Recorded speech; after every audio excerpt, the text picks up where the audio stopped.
জয় Bangla slogan নিয়ে হাউকাউটা দেখেন।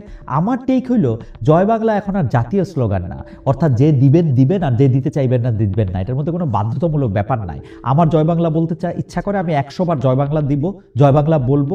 আমার জয় বাংলা বলতে ইচ্ছা করে না, আমাকে কেউ বাধ্য করবে না। এখানে কোনো আদালতের রায় থাকবে না, আদালতের নির্দেশ থাকবে না, এটার মধ্যে কোনো রকম কোনো সরকারি ভাব থাকবে না। আমরা জানি যে আমাদের জয় বাংলা এখন আর কোনো জাতীয় স্লোগান না, অর্থাৎ যে দিবেন বুঝতে হবে উনি বাধ্য হয়ে দিচ্ছেন না, মন থেকে দিচ্ছেন। আর যিনি দিচ্ছেন না সেটাও মানতে হবে যে এই স্লোগান তার পছন্দ না। 2022 সালে জাতীয় ঘোষিত হওয়ার আগেও অনেকের বুকের গভীরে জয় বাংলা ছিল, ঘোষণার পরেও অনেকের বুকে পাথর বেঁধে মুখে জয় বাংলা বলেছেন, বুক পকেটে রেখেছেন বিভেদের বীজ। তবে জাতীয় স্লোগান নিয়ে রিট আবার সেইটা আপিল বিভাগে খারিজ, দুইটাই আমাদের অতি ব্যস্ত কর্মক্লান্ত আদালতের সময় নষ্ট বলে আমার মনে হয় পলিটিক্যাল স্টেটমেন্টের বন্দুক সিন্দাবাদের ভূতের মতো চেপে বসেছে আদালতের ঘাড়ে, তারপর নিজের গুলিতে নিজেই মরে কোলরিজের হাঁসের মতো ঝুলে থাকছে বুড়ো নাবিকের গলায়। কোলরিজের হাঁসের গল্পটা মনে আছে তো? কোলরিজ এক বিখ্যাত গল্প, বা এটাকে কবিতাই বলা যায়, কবিতা লিখেছিলেন আসলে দ্য এনশিয়েন্ট মেরিনার। সে রাইম অফ দ্য এনশিয়েন্ট মেরিনারের মধ্যে তিনি আসলে বলেছিলেন যে এক নাবিক অকারণেই একটি অ্যালবাট্রস খুন করে, সেই অ্যালবাট্রস খুন করার পরে ওই নাবিকরা যে নৌকায় ছিল, যে জাহাজে ছিল, যে মানে সাগরের মধ্যে যে বস্তুর মধ্যে ছিল, তারা মারাত্মক বিপদে পড়ে। বিপদটা হয় চারিদিক থেকে ঝড় ওঠে, একটা ফোঁটাও আগাতে পারে না সে জাহাজ, তাদের পানির সংগ্রহ শেষ হয়ে যায়, এবং সেইখানেই সেই বিখ্যাত লাইনগুলি হয়েছিল যেখানে বলা হয়েছিল যে পেইন্টেড শিপ অপন এ পেইন্টেড ওশান, মানে এবং বলা হয়েছিল যে water water everywhere but not a drop to drink. ওই লাইনগুলি তখন বলেছিলেন, এবং নাবিকদের যারা সঙ্গী ছিল, যে নাবিক অকারণে অ্যালবাট্রসটাকে মেরেছিলেন, তার সঙ্গীরা তখন তাদের এই দুর্ভোগের জন্য অকারণে অ্যালবাট্রস মারাকে দায়ী করেন এবং সেই অ্যালবাট্রসটাকে তার গলায় ঝুলিয়ে দেন, কারণ মানে এই দুর্ভোগের জন্য তারা তাকে দায়ী করেছিলেন। আমাদের এখানে যারা দুর্ভোগ ডেকে এনেছেন বারবার, কেন যেন তাদের সঙ্গীরা বা তাদের যে তারা অনুসারীরা তারা এই মানে তাকে এই দুর্ভোগের জন্য দায়ী করতে পারেন না। ইন্টারেস্টিং। ছোট করে স্মরণ করিয়ে দিতে চাই, আদালতের ঘাড়ে বন্দুক রাখার কথা যেহেতু বললাম, ছোট করে স্মরণ করে দিতে চাই, আমাদের জমে থাকা মামলাগুলো শেষ করতে আর কোনো মামলা যুক্ত না হলে মোটামুটি 70-80 বছর লাগবে বলে আমার ধারণা। আবার দেখেন, জুলাই অভ্যুত্থানের একটা খুব জনপ্রিয় স্লোগান ছিল, নাটক কম করো প্রিয়। যত দিন যাইতেছে এই স্লোগানের মাহাত্ম্য টের পাইতেছি।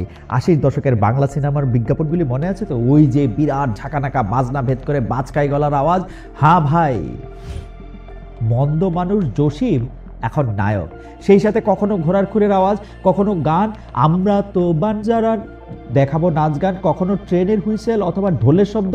এইসব ডামাডোলের মধ্যে আপনি যদি একটা সাধারণ বাক্য বলেন, যেমন আমি ভাত খাইতে চাই, সেটাও যথেষ্ট নাটকীয় এবং সন্দেহজনকভাবে প্রেজেন্ট করা সম্ভব। অল্পবিদ্যা ভয়ঙ্করী এমনি এমনিতে তো বলে না। আমরা যত কম জানবো তত অন্যদের ফেনায়া তোলা কথা বিশ্বাস করতে থাকবো। উপদেষ্টা আসিফ নজরুলের পিএইচডির গল্প যারা পড়েছেন তারা জানবেন যে জীবনের কোনো অধ্যায় তিনি লুকানোর চেষ্টা করেন নাই, অন্যদের প্রাইভেসি রক্ষা করে যতটুকু পাঠকের সাথে শেয়ার করা সম্ভব তিনি করেছেন। তার নিজের বই থেকে নেওয়া ঘটনা, 2টা ঢোলের বাড়ি আর সাসপেন্সওয়ালা মিউজিক দিয়ে নাটকীয় কায়দায় পড়ে শোনানোতে এই যে আসিফ নজরুল জবাব দাও বলে আমরা হামলায় পড়তেছি, এর প্রধানত 2টা কারণ। আমরা নিজেরা কিছু জানতে চেষ্টা করি না, এক অত কষ্ট আমাদের ধাতে নাই। একজনের সেই স্ক্রিপ্ট রেডি করে ডিটেকটিভ গল্প বলার ভঙ্গিতে এত রকম কিস্সা শোনাইতেছে, শীতের দিনে কম্বলে ওমের মধ্যে এর চেয়ে আরামের আর কি আছে? আরেকটা কারণ তো সেই জোকের মধ্যে আছে, ওই যে দোজকের মধ্যে শুধু বাংলাদেশের দরজায় কোনো পাহারাদার নাই কেন? কারণ একজন উপরে কেটে গেলে তো ডেফিনেটলি আরেকজন তার পা ধরে টেনে নামাবে। সাংবাদিক মিজানুর রহমান খান তার ফেসবুকে লিখেছেন, যেই জাতি যেমন সেই দেশের তেমন ইউটিউবার। পাশাপাশি আমি বলি, আসলে যেই জাতি যেমন তার সকল পেশাজীবীরা একরকম, যেই জাতি যেমন তার নেতারা তেমন, যেই জাতি যেমন তার সাংবাদিকরা তেমন, যেই জাতি যেমন মানে আপনারা যেরকম আমরা সবাই সেরকমই। আসলে আমরা যা চাবো তাই, আমরা যেরকম মানে এটা মিজানুর রহমান খান ভাই বলছেন যে যে জাতি যেমন তার ইউটিউবার তেমন, আসলে যেই জাতি যেমন তার সবকিছু তেমন, তার ডাক্তার তেমন, আইনজীবী তেমন, সাংবাদিক তেমন, খেলোয়াড় তেমন। দেখছেন নাকি ওয়েস্ট ইন্ডিজের সঙ্গে কিরকম খেলতেছে?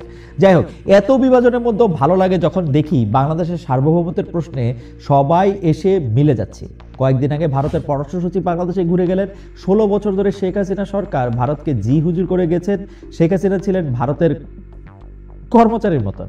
আমরা ভারতের চোখে চোখ রেখে কোনো সরকারকে কথা বলতে দেখি নাই। বর্ডারে মানুষ মারা গেল, আমাদের মন্ত্রীরা বলতেন এইটা আমাদের দোষ, কারণ আমরা গরুচোর, তাই গুলি খেয়ে মরি। এটা ঠিক আছে, ভারতের দোষ নাই। তিস্তা নদীর পানি ভারত দিতেছে না, আমাদের সরকারও তাদের সাথে গলা মেলাতো, অথচ এখন অন্তত আমরা চোখে চোখ রেখে কথা বলছি। প্রণয় ভার্মাকে তলব করাও আমাদের জন্য অভিনব।